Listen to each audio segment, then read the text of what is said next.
The narrative of Jonah is one that resonates deeply across traditions and beliefs. Among the many lessons it offers, there is an important prophecy often linked to another pivotal event, the crucifixion of Jesus. Let us explore this connection with a closer reading, focusing on the sign of Jonah as described in the book of Matthew and its implications.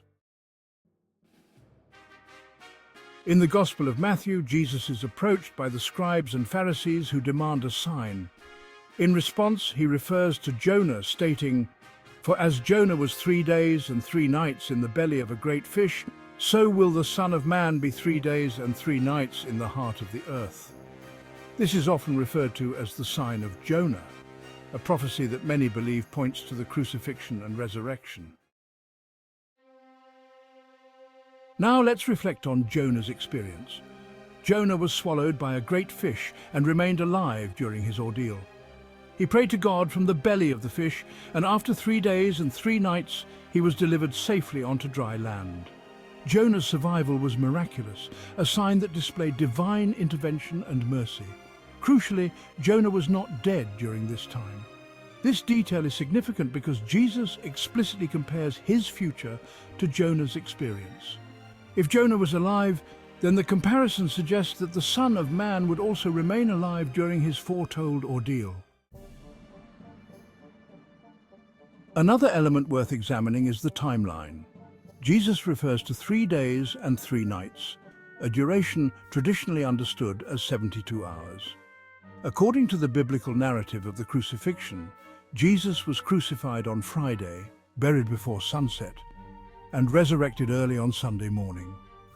Even with generous calculations, this period spans at most 2 nights and 1 full day. This discrepancy raises questions about the fulfillment of the prophecy as described. Additionally, the purpose of a sign is to be clear and unambiguous. Jonah's survival was an undeniable sign to the people of Nineveh, inspiring their repentance and turning them back to God. Similarly, the sign of Jonah, as applied to Jesus, should carry comparable clarity and power. If the sign were death and resurrection, it would be at odds with Jonah's experience, where death was never a part of the equation. A closer reading suggests the sign of Jonah lies not in death but in divine deliverance. Historical and scriptural accounts further complicate the narrative. While the crucifixion is widely accepted within Christianity, other accounts from the same period, such as those in the works of early dissenters or groups with differing traditions, challenge its details. They suggest the possibility that Jesus survived the ordeal, or that events unfolded differently than commonly believed. These perspectives gain weight when combined with the prophetic parallel drawn to Jonah. Another striking aspect of Jonah's story is its emphasis on mercy and second chances. Jonah was sent to a sinful people, and through his survival and subsequent warning, they repented. The emphasis on life, repentance, and forgiveness becomes the central theme. By comparing himself to Jonah, Jesus underscores his role as a guide, emphasizing the importance of turning back to God's mercy, rather than focusing on death. The resurrection, as commonly understood, suggests a finality to Jesus' sacrifice.